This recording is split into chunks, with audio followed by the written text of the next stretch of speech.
Queridos irmãos e irmãs em Cristo, a paz do Senhor. Depois de termos meditado, refletido sobre a importância da Sagrada Escritura e da Sagrada Tradição no itinerário da Igreja, ou seja, as duas colunas que amparam a Santa Igreja, a nossa doutrina. Hoje, então, dando continuidade, vale a pena retomarmos esse tema, de modo que possamos refletir novamente sobre a tradição e a escritura que foram exatamente confiadas à igreja. Então, uma correta interpretação acerca da Sagrada Tradição e da Sagrada Escritura é sempre refletirmos nesse sentido de que elas foram confiadas à igreja. A Escritura ela não precede a igreja precede a Escritura. Nós, a igreja recebeu a Sagrada Escritura, por isso ela se torna então a guardiã do depósito, a guardiã da Escritura e a guardiã também da doutrina. E por isso que só compete então ao magistério, na pessoa do Papa e dos bispos, interpretá-la autenticamente e pregá-la com autoridade. Isso aqui é um tema muito importante também para a nossa reflexão.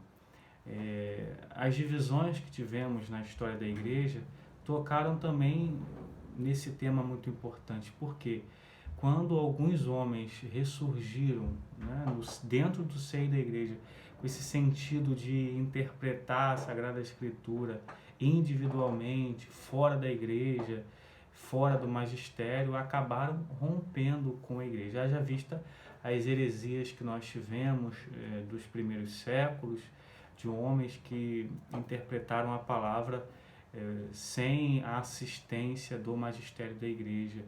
Então, para que haja de fato uma autêntica pregação da palavra e uma autêntica autoridade na pregação, é preciso estar sempre ligado ao magistério, à pessoa do Papa e à pessoa dos bispos, amparado, claro, pela palavra de Deus. Então, a revelação divina, para já finalizarmos esse tema, esse primeiro bloco do nosso estudo, a revelação divina deu-nos então esse enquadramento próprio para as palavras, né, e os acontecimentos narrados no livro sagrado. Então, essa revelação, ela ampara toda a reflexão dos 73 livros da Sagrada Escritura, desde o Gênesis até o Apocalipse. É o sustentáculo, o arcabouço da palavra que existe dentro da própria Sagrada Escritura.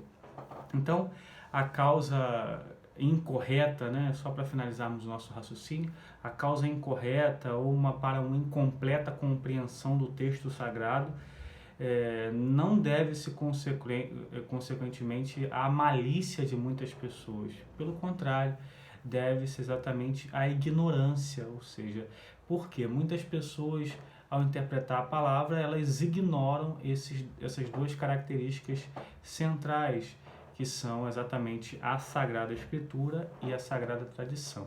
Nós temos correntes aí de grupos, enfim, que optaram por seguir uma única linha, o da sola Escritura, o da somente a Sagrada Escritura, somente a palavra, em detrimento da Sagrada Tradição, ou seja, descartaram a tradição, romperam com a sucessão apostólica. Então, acabaram corrompendo-se, né, e perderam a sucessão apostólica. É o caso das seitas que tivemos, né, o luteranismo, depois os batistas, enfim, e tantos outros, os calvinistas, que rechaçaram a Sagrada Tradição.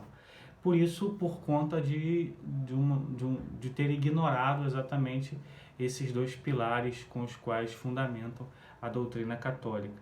Porém, para evitarmos então esse pensamento equivocado, o magistério da igreja nos recomenda, nos aconselha dois pontos importantes que precisamos levar em consideração quando estivermos diante da Sagrada Escritura, que são dois pontos básicos também para a nossa caminhada. O primeiro é de fazermos uma meditação e um estudo, né, da Sagrada Escritura, sempre meditando-a no nosso coração.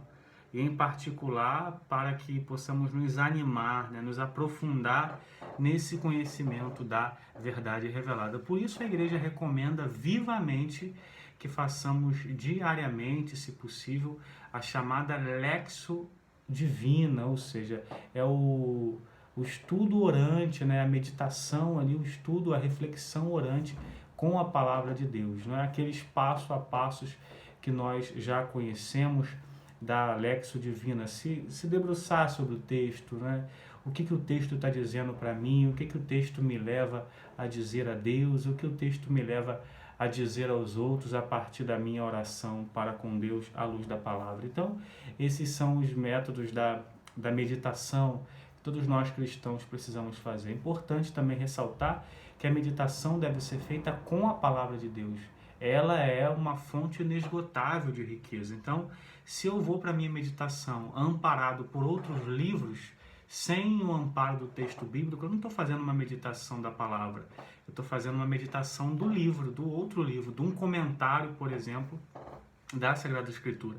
É claro que nós podemos utilizar uma meditação amparada, auxiliada por alguns livros, né? A igreja também fala desse ponto, mas o ponto-chave, o ponto central da meditação é justamente a palavra de Deus, fazermos com a palavra. O segundo ponto, então, é sempre pegar a palavra e estar atento ao que a igreja está dizendo, ao que o Papa está dizendo, ao que os bispos em comunhão com o Papa estão dizendo, porque eles são os autênticos sucessores dos apóstolos e possuem, então, o carisma da verdade, né? O carisma de fazerem a correta interpretação, a correta hermenêutica da Bíblia. Isso, então, é muito importante.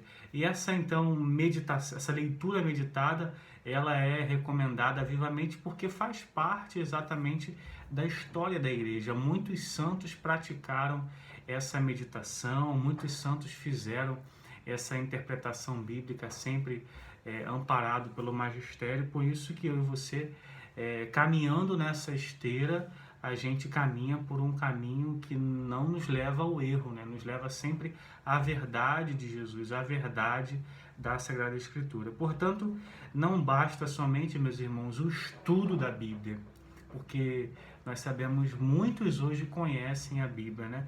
Mas o nosso intuito também desses momentos de formação é para que possamos crescer não somente na inteligência, no conhecimento da palavra, mas crescermos numa intimidade, ou seja, essa palavra precisa nortear a minha vida.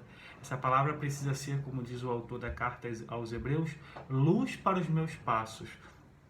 Porém, ela precisa primeiro cair no meu coração, começar a frutificar dentro de mim, para que eu possa externalizar essa palavra e fazer da minha vida, de fato, uma vida regada, uma vida amparada por essa palavra. E, acima de tudo, no nosso estudo, na nossa meditação, nós precisamos pedir sempre as luzes do Espírito Santo, porque ele, como falávamos lá no primeiro vídeo, ele é o autor da Sagrada Escritura.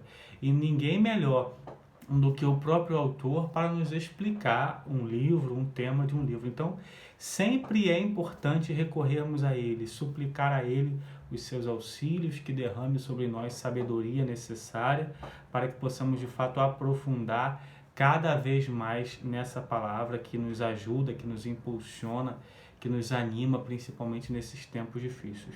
Então, queridos, depois desse breve percurso que fizemos até aqui, nós encerramos de maneira muito simples esse primeiro bloco dos nossos estudos e partiremos sequencialmente para um segundo bloco, onde avaliaremos, estudaremos brevemente alguns livros, né? Principalmente o seu contexto histórico, o seu tempo histórico, a sua datação, enfim, os seus autores e o tema principal de alguns livros, para enriquecermos justamente o nosso estudo.